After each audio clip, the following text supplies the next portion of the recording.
नाज़रीन, इंतहाई अहमियत का हामिल रहा आज का ये पूरा दिन। इंतहाई अफसोसनाक वाक़या। मैंने आपको कल बताया था कि तीसरी जंग अज़ीम का स्टार्ट हो चुका है। इसराइल ने ईरान के ऊपर हमला कर दिया है। ईरान के कमांडर इन चीफ़, पासदरान इनकलाब के कमांडर इन चीफ़ और इसके अलावा ईरान के नामवर 6 जो साइंसदान थे वो इसमें शहीद हो चुके हैं।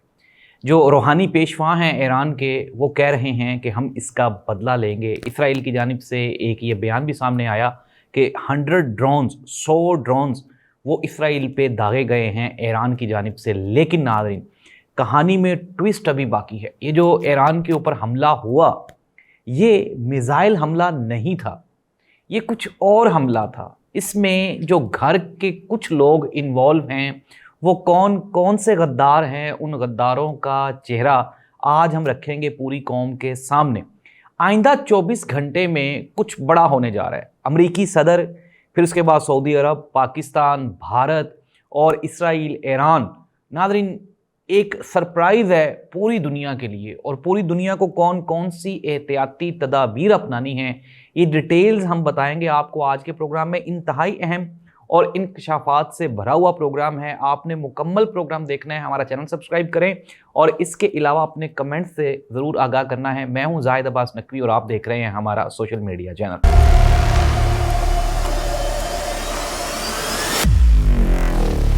नाज़रीन, प्रोग्राम का बाकायदा आगाज़ करते हैं और प्रोग्राम के आगाज़ पे सबसे पहले मैं आपको थोड़ी तफसीलात बता देता हूँ। तफसीलात ये हैं कि इसराइल ने ईरान पे हमला किया और ईरान के जो आर्मी चीफ़ हैं और इसके अलावा जो पासदरान इनकलाब के जो कमांडर इन चीफ़ हैं, ईरान के आर्मी चीफ़ मोहम्मद बाकरी और इसके बाद हुसैन सलामी, ये 2 बड़ी शख्सियात हैं जो इस हमले में शहीद हो गई हैं। इसके अलावा ऐसे जो 6 जो साइंसदान जो कि ईरान की, आप ये कह लें कि वो ताकत थे, ईरान का सारा जो सियासी मुस्तकबिल है, जो उनका एटॉमिक आगे सिस्टम चल रहा था, वो सारे का सारा इन 6 जो साइंसदान हैं इनके ऊपर मुनहसर था। नाज़रीन, सबसे बड़ी अचंभे की बात यह है कि दोनों कमांडर इन चीफ भी शहीद हो गए, 6 साइंसदान भी मारे गए, जोहरी तनसीबात पे भी अटैक हुआ। इतनी एक्यूरेसी कैसे आई?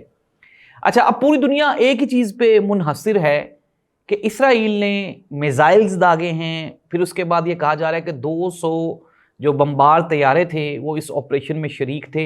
नाज़रीन, अब मैं आपको अंदर की कहानी बताता हूँ। आपको चंद रोज़ पहले यूक्रेन का रशिया के ऊपर ड्रोन्स के साथ एक किया गया अटैक याद है? उसमें क्या हुआ था? उसमें हुआ कुछ यूँ था कि यूक्रेन ने जो छोटे ड्रोन्स थे वो स्मगल किए थे रशिया में, फिर रशिया में से ही उनको पहुंचाया गया जो उनकी अहम तनसीबात थी वहां तक, और फिर वो वहीं से उन्होंने ऑपरेट किया और फिर उसके बाद रशिया में तबाही फैल गई। नाज़रीन, सेम पैटर्न पे आज अलग सुबह जो ईरान पे हमला हुआ है, इसमें जो मोसाद एजेंसी है, जो खुफिया एजेंसी है इसराइल की, उसने इसी तरह से ये जो ऑपरेशन है इसको उन्होंने अंजाम दिया है। अब ये खबरें आ रही हैं, हमारे सोर्सेज हमें बता रहे हैं कि जो छोटे ड्रोन्स हैं वो ईरान में स्मगल किए गए, और ईरान में स्मगल करने के बाद उनको जो सेंसिटिव पॉइंट्स हैं वहां पे पहुंचाया गया, और पहुंचाने के बाद फिर वो वहीं से उड़े। और नाज़रीन, इसमें जो निशाना था वो क्या था? वो मिसाइल सिस्टम था ईरान का जो ज़मीन से ज़मीन पे मार करता है, और ये जो मिसाइल सिस्टम है ये इसराइल के लिए बहुत बड़ा ख़तरा था, और इसराइल ने बड़ी खूबसूरती के साथ और पूरी, आप ये कहें कि स्किल्स के साथ उन्होंने इस ऑपरेशन को उन्होंने अंजाम दे दिए।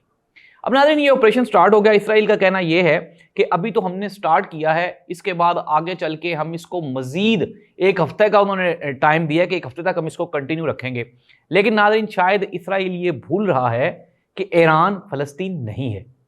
इसमें इनको एक तगड़ा जवाब मिलने वाला है, और जिस तरह आज खुद ही इसराइल कह रहा है कि जी 100 ड्रोन्स आ भी गए हैं, और दरमियान में जो उर्दन एक इस्लामी मुल्क है उसका किरदार इंतहाई मशकूक है। उर्दन ये कह रहा है कि मैंने ईरान से उड़ने वाले जो ड्रोन्स हैं जो इसराइल जा रहे थे उनको इंटरसेप्ट किया, उनको गिराया है। मिसाइल्स भी इन्होंने रोके थे जब पिछली मरतबा हमला हुआ था। तो नाज़रीन, उर्दन क्या कर रहा है? उर्दन अपनी पॉइंट स्कोरिंग कर रहा है। उर्दन का इस पूरी की पूरी लड़ाई में कोई लेना देना नहीं है, सिर्फ अपनी पॉजिटिविटी अमेरिका और बरतानिया इसराइल को दिखा के तो अपने आप को वो बचाने की कोशिश कर रहा है। अब अमेरिका का जो किरदार है इस पूरी जंग में वो इंतहाई मशकूक है। मैं आपको दोबारा फिर कह रहा हूं, जो उनके वजीर खारजा हैं अमेरिका के, उन्होंने अलसुब आज ऐलान कर दिया, उन्होंने कहा जी हमारा इसके साथ जो है वो कोई ताल्लुक नहीं है। मार्क रोबियो, उन्होंने कहा कि हमारा इस जंग के साथ कोई ताल्लुक नहीं है, हम इस हमले के अंदर बिल्कुल भी मुलव्वस नहीं है। लेकिन साथ ही साथ आप, ये तो वजीर खारजा का बयान था, अब आ जाए डोनाल्ड ट्रंप का अभी जो रिसेंट ट्वीट है।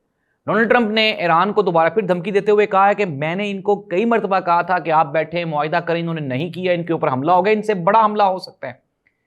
नाज़रीन, ये खुल्लम खुल्ला एक धमकी है और मैं ये आपको बता रहा हूं, हम अभी बैठे बात कर रहे थे कि अगर इसराइल को यहां पे नहीं रोका जाता तो फिर इसके बाद पूरे का पूरा जो खित्ता अरब है, जो मशरिक़ वुस्ता है, वो आप दे दें फिर इसराइल को। इसके बाद और कोई इंटरसेप्शन नहीं होगी इसराइल की, इसराइल इतना ताकतवर हो जाने वाला है।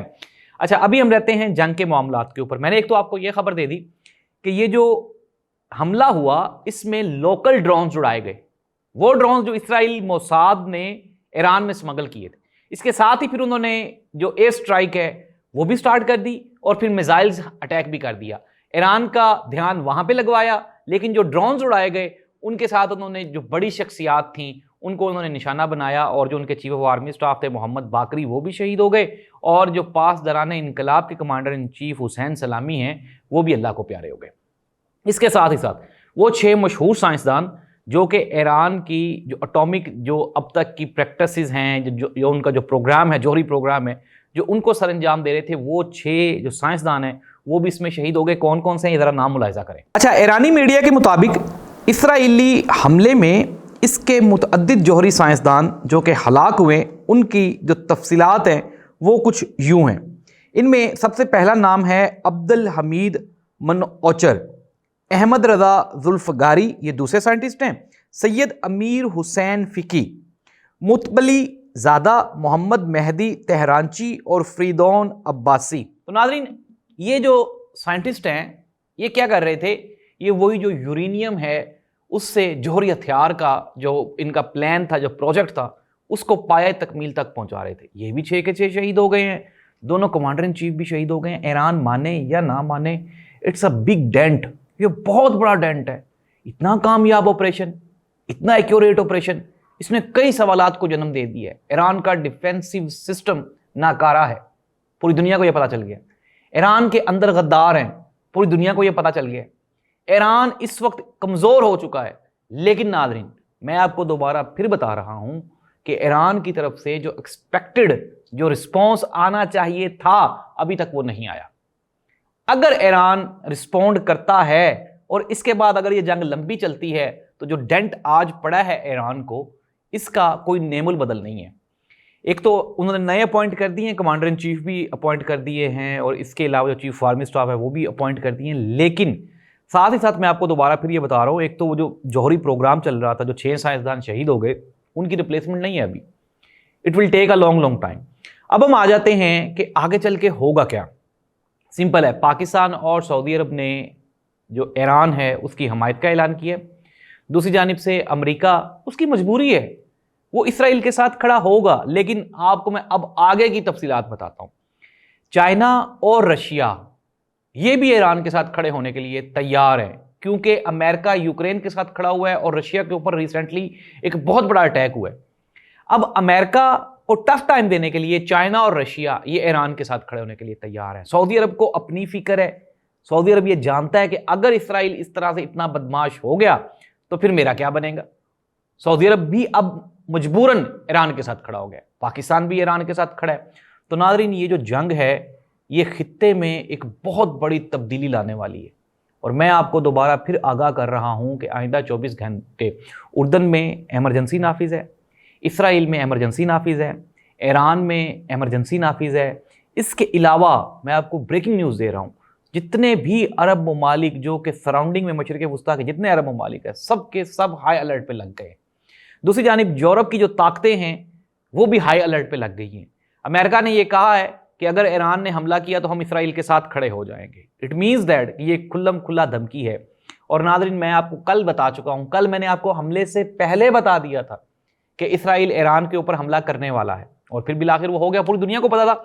लेकिन अभी मैं एक इसराइली मुबस्सर को सुन रहा था, तो वो कह रहा था जी ईरानी सोए हुए थे, ईरानियों को पता ही नहीं चला, हमने सरप्राइज दी है।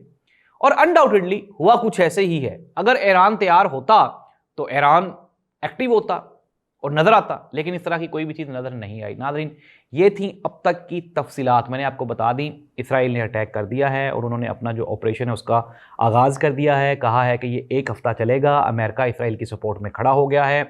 साथ ही साथ ईरान की तरफ से दागे गए जो 100 ड्रोन्स हैं, 100 ड्रोन्स, अब ईरान के पास जो एक्चुअल ताकत है वो ड्रोन्स ही हैं। अब ड्रोन्स के साथ, क्योंकि जब ये मिसाइल्स फायर करते हैं तो उनका जो डिफेंसिव सिस्टम है मिसाइल्स को इंटरसेप्ट करने वाला, वो बहुत डोमिनेंट है।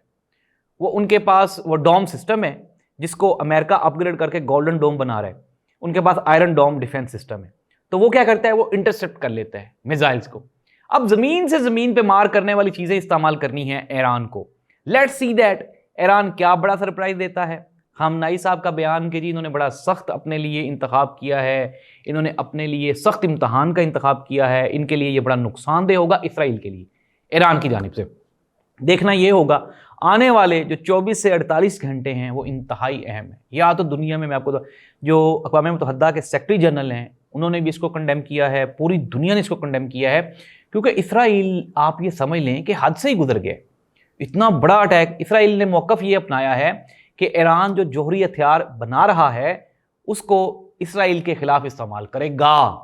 अभी किए नहीं है, करेगा। तो इस ये प्ली लेके वो सारी कार्रवाई कर रहे हैं। नाज़रीन, मैं आपको एक छोटी सी मिसाल देके फिर हम प्रोग्राम का इख्तिताम करते हैं। ये बहुत बड़ी इंफॉर्मेशन जो आप तक मैंने पहुंचानी है, आपने इसको गौर से ज़रा जांचना है।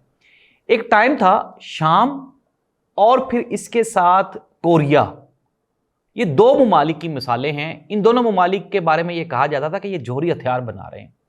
और फिर हमने देखा कि जो शाम था उन्होंने अमेरिका के कहने पे वो जोहरी हथियारों का जो मंसूबा है उसको ख़त्म कर दिया, और जो शाम के हुक्मरान थे उनका जो भयानक अंजाम हुआ वो पूरी दुनिया ने देखा। दूसरी जानिब जो कोरिया का जो सदर है उसने अमेरिका के आगे बिल्कुल भी हथियार नहीं डाले, उसने अपना प्रोग्राम कंटिन्यू रखा और आज वो बैलिस्टिक मिसाइल बनाने में कामयाब हो गए और अमेरिका कोरिया की तरफ देखता भी नहीं है।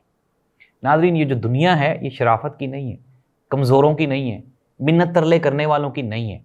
दुनिया में बड़ी तब्दीलियां हो रही हैं और अगर आप अपने आप को डिफेंसिव और ऑफेंसिव दोनों तरीक़ों पे डोमिनेंट नहीं करेंगे, स्ट्रॉन्ग नहीं करेंगे, तो दुनिया आपको खा जाएगी। नाज़रीन, इस दुआ के साथ कि आने वाले जो दिन हैं वो बेहतर गुजरें। और ये जो तीसरी जंग अज़ीम स्टार्ट हो गई है, रशिया यूक्रेन की वॉर है, पाकिस्तान भारत की वॉर है, अब ये फ़लस्तीन और इसराइल की वॉर थी, फ़लस्तीन उर्दन की वॉर थी, फ़लस्तीन लबनान की वॉर थी, अब इसराइल और ईरान की वॉर है। तो नाज़रीन, ये थी अब तक की अपडेट्स। हमारा चैनल सब्सक्राइब करें और हमें अपने कमेंट से ज़रूर आगाह करें। अल्लाह हाफ़िज़।